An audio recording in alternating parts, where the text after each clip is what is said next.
Made a few films in high school, Super 8 films, and then in 1979, I thought, wouldn't it be a lot of fun to make a feature-length Super 8 film? So I put an ad in Backstage magazine looking for a dominant woman who knows how to act and dance.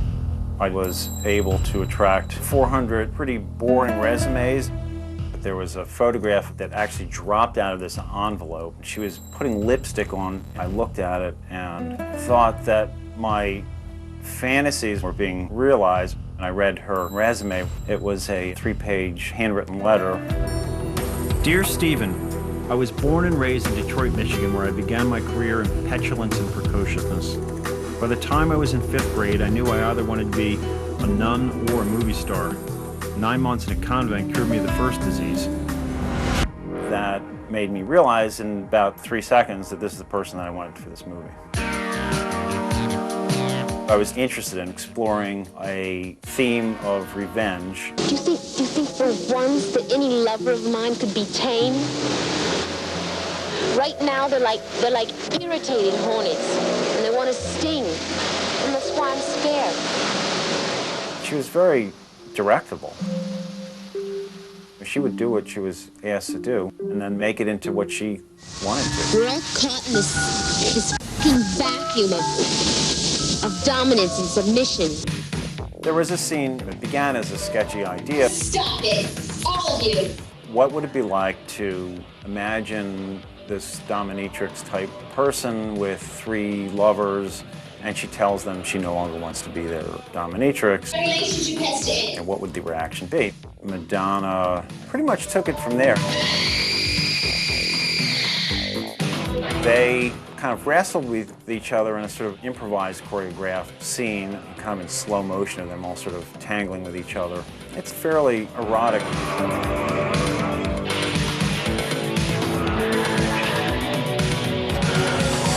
There were moments when things would happen in front of a camera that were just remarkable. There he is, you guys, over there! The highlight of making the movie was renting a limousine and riding around Times Square with these crazy people, having a lot of fun. She and Angie were really good friends. The skylight was open in the limousine, so the sun was coming down on them. All of a sudden, they just break into this rendition of Let the Sun Shine.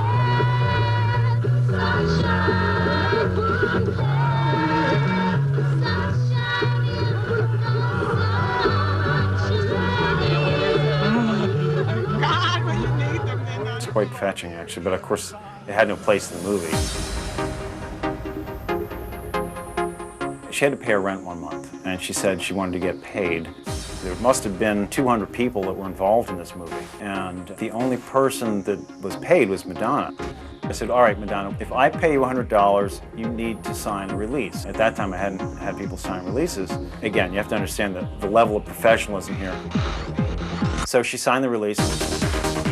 I finished the movie in 1984. Coincidental with that finishing, Madonna was starting to become famous. I called Madonna up and I said, well, Madonna, I finally finished the film. She came over to my apartment. And I enjoyed watching the movie. She was positive. She liked it. But then she said, F you when she left. And I said, well, F you too. In 1985, Madonna sued me to stop the movie. And I had her sign release, which was a critical piece of paper. And the best $100 that I ever paid. Coming up. I'm doing what I want to do, all right? And I know you're going to like it. Rare footage of Madonna paying her dues in Clubland.